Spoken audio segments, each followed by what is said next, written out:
Salve galeras, beleza? Eu sou o professor Thiago Giovanelli, professor de Física e Matemática. Estou trazendo para você aqui hoje uma aulinha muito bacana para você revisar de forma rapidinha o que é impulso, o que é quantidade de movimento. Vamos lá? Olha só, hein? Então a nossa brincadeira é o seguinte. Impulso de uma força é uma grandeza que mede as consequências de atuação de uma força de acordo com o intervalo de tempo que ela é aplicada. Por exemplo, você sabe me dizer o que acontece se eu pegar um carro e aplicar sobre ele, a partir do repouso, uma força de 1000 newtons? O que vai acontecer com o carro? Vai mudar a velocidade. Para quanto? Depende de quanto tempo a força está sendo aplicada. Entendeu o contexto? Eu estou tentando te dizer que a força aplicada em um corpo causa consequências, mas só dá para ter certeza de quais consequências se eu souber o tempo que a força está sendo aplicada. Por isso que eu preciso de uma grandeza que envolva força e tempo de aplicação da força. Essa grandeza é o impulso. Impulso, então, é definido como força vezes tempo. Como a força é uma grandeza vetorial, então o impulso é uma grandeza vetorial. O impulso tem mesma direção e mesmo sentido da força. E o impulso, ele é dado em módulo, pelo módulo da força, vezes o intervalo de tempo. Isso a gente usa para forças que são constantes ou para um contexto onde o exercício chama de força média. Agora, se dentro de uma situação ele falar que a força é variável, ou seja, a força está variando, ele vai te dar, por exemplo, um comportamento gráfico como esse, onde a minha força está mudando com o passar do tempo. Se eu tenho a mudança de força com o passar do tempo, ou seja, a força está variando, então para eu calcular o impulso dessa força, eu preciso calcular a área da figura gráfica. A área é numericamente igual ao valor do impulso. Área de trapézio, área de retângulo, área de triângulo, não sei. Tudo depende da figura envolvida no processo, ok? Bom, a segunda grandeza que eu preciso te apresentar se chama quantidade de movimento linear, ou momentum. O momentum, ou a quantidade de movimento linear, ela é a grandeza que pode ser entendida como a medida do poder de colisão de um móvel. Exemplo, imagine então um carro pequenininho batendo contra uma árvore, ok? Espero que isso não aconteça, é só um exemplo. Bom, imagine um carro pequenininho batendo contra uma árvore, beleza?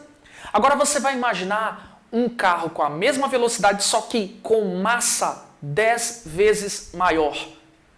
Com certeza, esse segundo carro, por ter massa maior, tem mais poder de destruição.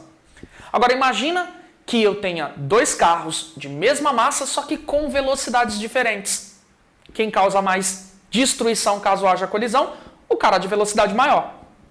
Por isso a gente costuma dizer que a tal da quantidade de movimento é a grandeza que mede o poder de colisão de um móvel, que é determinado pela massa e pela velocidade desse tal móvel. O poder de colisão de um móvel está sendo avaliado pela quantidade de movimento linear, que é o produto massa por velocidade, ok? Bom, juntando as duas ideias do impulso e da quantidade de movimento, a gente acaba encontrando uma forte relação matemática, chamada de teorema do impulso, onde o impulso é a variação da quantidade de movimento.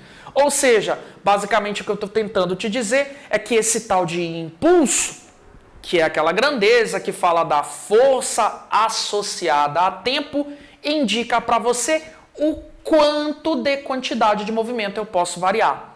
De um jeito mais simples, o que é o impulso? Impulso, então, te diz o quanto de quantidade de movimento alguém ganha ou alguém perde. Para isso que serve o impulso, para eu saber o quanto de poder de colisão alguém pode ganhar ou perder devido à aplicação de uma força.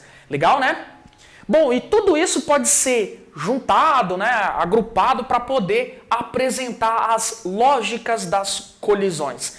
Você vai imaginar então que tem dois móveis A e B se movendo aqui no meu desenho, digamos que em sentidos contrários. O que vai acontecer? Vai acontecer que se eles estiverem na mesma linha, né, unidimensional, a gente chama isso de colisão unidimensional, esses caras vão bater, colidir. Quando eles batem, eles entram em contato. Se eles entram em contato, então existe a aplicação de força entre eles. O A aplica uma força em B, que eu vou chamar de força AB, e o B aplica uma força em A, que eu vou chamar de força BA. A gente sabe que pela terceira lei de Newton, AB e BA são forças de mesmo módulo. Direções contrárias, sentidos contrários, mesma direção, perdão, sentidos contrários, mas de módulos iguais. Então, se eu parar para pensar no sistema, o que é sistema? É o conjunto, é as coisas que eu estou analisando, no caso A e B. Se eu parar para analisar no conjunto, as forças FBA e FAB se anulam nesse conjunto. Então, a resultante das forças que atuam é zero. Isso acontece em toda e qualquer colisão. A gente costuma dizer que isso aqui é um sistema isolado da ação de forças externas. Tem força externa? Tem. Mas ou elas são pequenas demais para serem levadas em consideração, ou as forças externas acabam neutralizando-se, por exemplo, como o peso e a normal de cada um. Então é como se só tivesse forças internas. Forças internas é forças que o próprio sistema aplica nele mesmo. Nesse exemplo, quem é o sistema? A e B. Então só tem força entre A e B e eles trocando entre si, isolado de forças externas. Isso acontece em toda e qualquer colisão, ok? Então, a partir disso, eu posso tentar entender o que vai acontecer com os dois móveis. Se os dois vão passar a andar juntos, se um vai para a direita, outro vai para a esquerda, se os dois vão para a mesma direção e mesmo sentido. Inclusive, dá para saber qual é a velocidade deles. Tudo depende, claro, dos dados fornecidos na questão.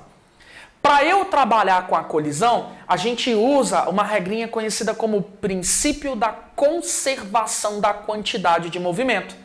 Já que o impulso é zero, porque a força resultante é zero para toda a colisão, então é como se eu estivesse utilizando a igualdade, né? Como se eu estivesse pegando esse menos Q final, Q inicial, perdão, mudando de membro e ficando positivo. Tá aí. Então eu posso afirmar que a quantidade de movimento inicial do sistema, ou seja, dos dois caras juntos, tem que ser igual à quantidade de movimento final do sistema, ou seja, depois, né, da colisão, os dois juntos novamente. Esse princípio da conservação da quantidade de movimento pode te ajudar a entender, por exemplo, os famosos coices das armas. Sabe, por exemplo, quando tem lá um cara do exército dando um tiro, você já deve ter visto em filme, em série, geralmente quando quando a bala é disparada, o projétil é disparado, a arma dá um coice no ombro do cidadão. Então, isso aqui é por conta da tal da conservação da quantidade de movimento. Galera, espero que você tenha curtido esse videozinho de resumo, tá bom? Se inscreve aqui no canal, compartilha essa ideia com seus amigos e valeu!